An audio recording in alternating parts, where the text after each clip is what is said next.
30 ans après, à la SFRP, il nous a semblé opportun de faire un bilan. Et ce sera l'objectif de cette journée. Elle sera scindée en 3 sessions. La première, ce sera une sorte d'état des lieux sur ce qui se passe au niveau de la centrale et avec les enjeux de radioprotection correspondants. La session d'après, ce sera sur l'état des lieux en termes d'environnement. Et la 3e session, ce sera les aspects sanitaires, donc protection des différentes catégories de personnes.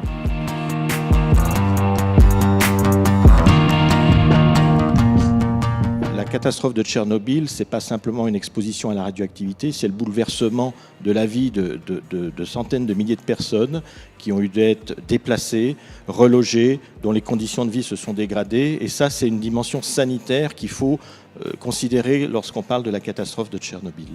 Ce qu'on peut dire néanmoins, c'est que les conséquences qui sont aujourd'hui bien établies, ce sont tout d'abord les conséquences sur les personnes qui étaient présentes sur le site au moment de l'accident, y compris les intervenants pour maîtriser le sinistre. Et là, on a eu des cas, 134 cas exactement, de personnes qui ont été fortement irradiées et parmi lesquelles 28 sont décédées dans les mois qui viennent, auxquels il faut ajouter les 2 décès immédiats au moment de l'accident.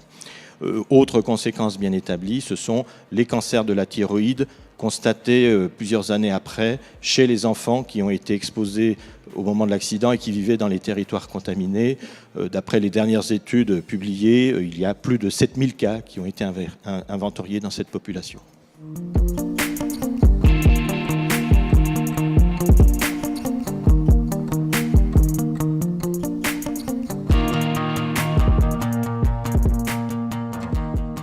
À ce jour, des 3 principaux radionuclides qui avaient touché le pays, à savoir l'iode 131, le césium 134 et 137, pour des raisons de décroissance radioactive, il ne reste plus que le césium 137.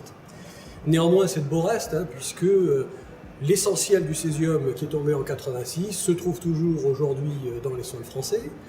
Et il alimente un peu toutes les composantes de l'environnement, à savoir les cours d'eau et puis les denrées alimentaires. Mais surtout, ce césium continue à émettre du rayonnement.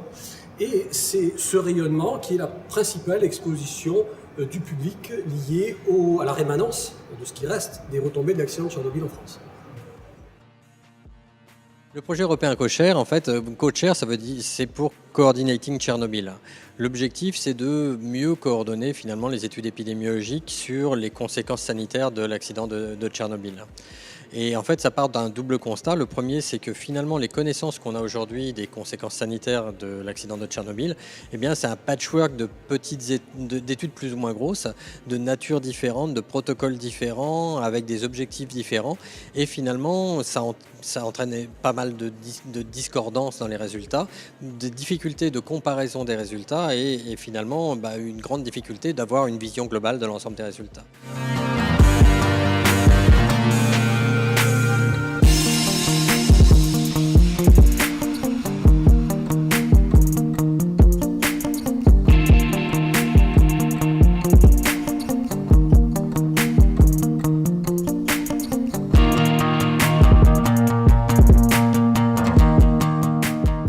Je pense qu'on a eu pour une fois une revue assez en profondeur de l'état d'avancement des connaissances, du retour d'expérience sur la situation après Tchernobyl. Je pense que c'est important pour la SFRP de pouvoir partager ces connaissances et puis pouvoir ensuite, on va mettre l'ensemble de ces informations sur le site de la SFRP. Donc comme ça a été précisé, ce sera disponible d'ici une semaine, vous aurez un message et je vous encourage vivement à diffuser cette information autour de vous pour que toutes ces informations puissent servir à faire progresser la radioprotection.